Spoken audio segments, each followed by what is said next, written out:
સો આપણને બા મળવા આવ્યા છે. બા તમારું નામ શું છે? સજનબા. હે? સજનબા. સજનબા. સજનબાની ઈચ્છાથી જીવચર્યા કરવાની, પણ કે મારે ખવડાવવું નહીં કોઈને. એ પૈસા હા બોલો તમે બોલો. મારે પણ વ્યવસ્થા મારથી ના થાય ભાઈ. બરાબર. વ્યવસ્થા કરનાર કોક જોઈએ. હું પૈસા ખર્ચી જાણું, વ્યવસ્થા કરનાર કોક જોઈએ. કોઈ વાંધો નહીં.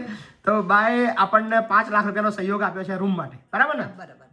હવે તમારા એ 5 લાખમાં તમે જે જીવચર્યા કરવાના હતા એના બદલાની અંદર એ રૂમ બનશે અને એ રૂમની અંદર વર્ષો સુધી 8 લોકોનો આશરો મળશે. બરાબર ને? તો ખૂબ ખૂબ આભાર તમારો સજનબા. કશું કહેવું છે?